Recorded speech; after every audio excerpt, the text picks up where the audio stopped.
Vous commencez à en avoir l'habitude, je crois. Les mises à jour sur les dernières avancées du Starship de SpaceX font partie du contenu régulier sur cette chaîne. Et cet épisode-ci ne fera pas exception, car le programme, en plus d'être assez fascinant à suivre, est aussi assez riche en informations, images et avancées qui s'enchaînent. Alors encore une fois, bienvenue à tous pour ce nouveau point Starship et aussi SpaceX de façon générale, avec un petit tour du côté de la Lune à la fin. Mais avant de pleinement commencer, j'aimerais vous inviter à vous abonner si vous ne l'êtes pas encore. Vous pouvez également partager cet épisode, ainsi que le liker et commenter. Sur ce, je vous retrouve après le générique pour parler des moteurs Raptor nouvelle génération, de problèmes de réservoirs cruciaux, de vol orbital et bien d'autres. Allez, générique.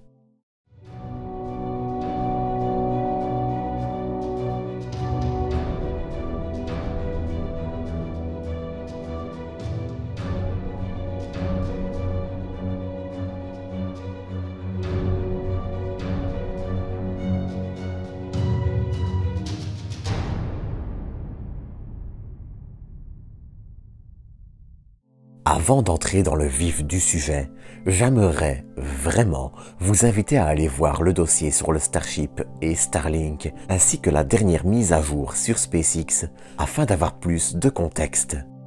Je vais, toutefois, me permettre de faire un rapide point sur les éléments à en retenir. Vous le savez peut-être déjà, mais SpaceX semble depuis quelques mois maintenant traverser une crise assez compliquée à résoudre. D'un côté, c'est une nouvelle génération de satellites Starlink qui doit être lancée pour permettre à la compagnie de rentrer dans ses frais et continuer le Starship, et de l'autre, un Starship et un moteur Raptor dont les développements coûtent cher et traînent. Enfin, le développement des moteurs Raptor 2, des moteurs Raptor de nouvelle génération, s'avère aussi assez chaotique. Sur ce, pour commencer cet épisode, je vous propose de nous diriger vers la ferme de carburant, cet ensemble de 8 réservoirs basés sur les Starships. Cette ferme de carburant doit en effet accueillir les réservoirs de méthane et d'oxygène liquide et ceux d'eau pour arroser le pas de tir lors des lancements. Ce 18 janvier, le petit réservoir d'essai GSE pour Ground Support Equipment numéro 4 effectuait un essai de remplissage qui allait se finir de façon assez violente comme vous le voyez. On ne sait à l'heure actuelle pas si cet essai était volontairement destructif dans le but de pousser le réservoir à son maximum ou s'il a été un échec. En revanche, il semblerait également que la ferme de carburant de SpaceX ne soit également dans les ennuis. Alors, je vais être très honnête avec vous, il circule un peu tout et n'importe quoi à ce sujet. Placement des réservoirs, dimensions, installation électrique trop proche, beaucoup de théories, mais très peu de certitudes. Ce que l'on sait en revanche, c'est que SpaceX devra soit demander une exception, soit se mettre en règle avec un problème lié à la ferme de carburant. Mais là encore, il y a beaucoup de spéculations et peu d'informations. Pour partir du côté de Super Heavy, le 17 décembre, le booster numéro 4 passait avec succès un 4e essai de remplissage de ses réservoirs. Enfin, pour terminer avec Super Heavy, on notera l'avancée sur le booster numéro 7, bien qu'il soit encore loin d'être terminé, avec un booster 5 annulé et un 6 qui est un réservoir d'essai. Pour passer du côté de Starship, l'un des événements à retenir était une mise à feu statique du S-20 ce 29 décembre. Contrairement à la mise à feu précédente, le Starship semble avoir perdu beaucoup moins de tuiles de protection thermique, ce qui est relativement encourageant quant à leur fixation. Mais celles-ci devront encore passer l'épreuve de la réentrée atmosphérique après un vol orbital. L'essai statique n'est pas grand-chose comparé à un vol orbital ou même un bond suborbital. Enfin, On notera que les prototypes S21, 22 et 23 continuent eux aussi d'avancer à leur rythme. Enfin, le prototype S24 est lui aussi sur la bonne voie. Pour rappel, à partir du numéro 24, les Starship passeront encore une fois à une nouvelle génération, comme c'était le cas entre SN11 et 15 par exemple. On ne connaît pas encore toutes les modifications, mais certaines sont déjà connues. Par exemple, on notera que le nez du Starship devrait évoluer vers une version améliorée. D'autre part, une importante modification devrait aussi avoir lieu. L'ajout de 3 moteurs Raptor Vacuum dédiés au vide spatial, donc aux 3 déjà prévus et aux 3 moteurs Raptor classiques dédiés aux vols atmosphériques. Ainsi, à partir du prototype numéro 24, les Starship devraient passer de 6 moteurs actuellement à 9. Mais cette modification est aussi la meilleure explication pour une autre. Comme vous le savez peut-être, le Starship dispose de 2 petits réservoirs d'oxygène et de méthane secondaires. Celui d'oxygène a toujours été dans le haut du nez du Starship et devrait être rejoint par celui de méthane. Pour rappel, la position de ces réservoirs n'est pas choisie au hasard. Elles permettent en effet d'équilibrer le véhicule une fois ses réservoirs principaux vides et de fournir le carburant pour l'atterrissage. Or, l'ajout de nouveaux moteurs dédiés au vide spatial va entraîner une masse supplémentaire à l'arrière qui devra être compensée à l'avant pour garantir la stabilité dans les phases de réentrée. Enfin, le Starship devrait aussi voir son nombre de sections réduit.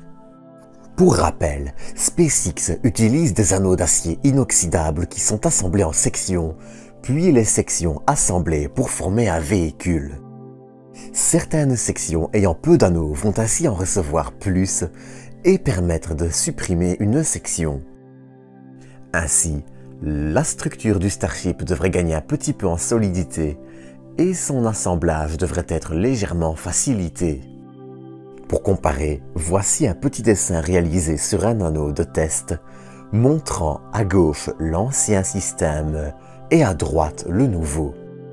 Par contre, du côté des pièces du futur booster numéro 7, une des sections de dôme de réservoir semble disposer, elle, de plus d'anneaux, pour une raison encore assez floue. Enfin, comme autre grosse actualité, on notera aussi l'apparition d'un prototype de porte-cargo pour le Starship, un élément essentiel pour permettre au Starship de lancer n'importe quel satellite en orbite. Mais du côté du pas de tir aussi, les choses avancent. On notera ainsi les premiers essais du bras dédié à l'attrapage et à l'atterrissage des Super Heavy. Outre différents essais de manipulation, celui-ci a aussi eu droit à des essais à l'aide de réservoirs d'eau pour simuler une charge. De plus, le mouvement du bras robotisé semble aussi s'accélérer puisqu'il est maintenant capable de se déplacer du bas de la tour de lancement au haut en seulement 7 minutes. Si tout va bien d'ailleurs, le prochain assemblage de Starship et Super Heavy devrait utiliser cette tour pour le vol orbital. D'ailleurs, le vol orbital semble justement risquer de se faire attendre. Devant l'afflux de plus de 18 000 commentaires sur le site de lancement, beaucoup venant hélas de fans inconditionnels de SpaceX ou de totalement anti-SpaceX, n'ayant d'ailleurs pas énormément à dire dans les deux cas, la FAA, qui régule entre autres ce type de lancement, a dû décaler la date de sa prise de décision finale au 28 février, au lieu du 31 décembre.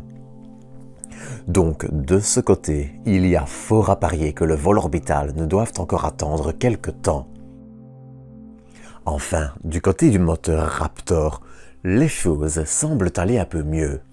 On apprenait, aux environs du 23 janvier, l'essai réussi d'un moteur Raptor de seconde génération, signe que SpaceX est peut-être sur la bonne voie pour régler ses sérieux problèmes de fiabilité qui donnait jusqu'ici du fil à retordre.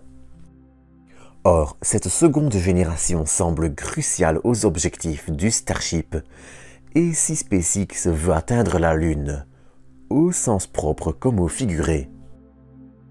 D'ailleurs, en parlant de Lune, on notera déjà que la NASA semble suivre de près le développement des systèmes de guidage et d'évitement des obstacles du Starship lunaire, qui seront un point clé pour garantir la sécurité d'un équipage se posant sur la Lune dans le cadre du contrat HLS pour le programme Artemis.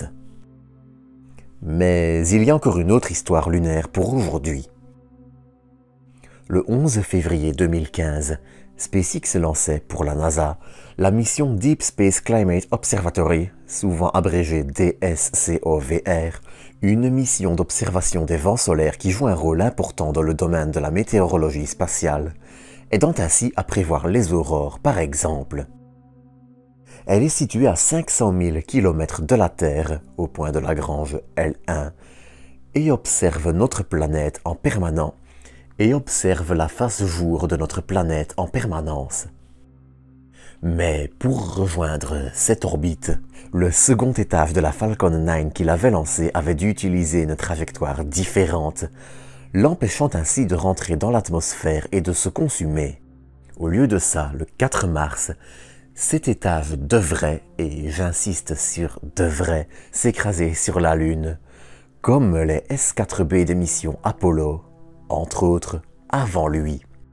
Rien de visible depuis la Terre, rien de dangereux et rien de bien foufou, contrairement à certains médias qui commencent déjà à s'emballer. Et c'est donc sur ceci que je vais terminer cet épisode. Comme d'habitude, j'espère que vous l'aurez apprécié et je vous donne rendez-vous dans quelques jours pour un nouveau.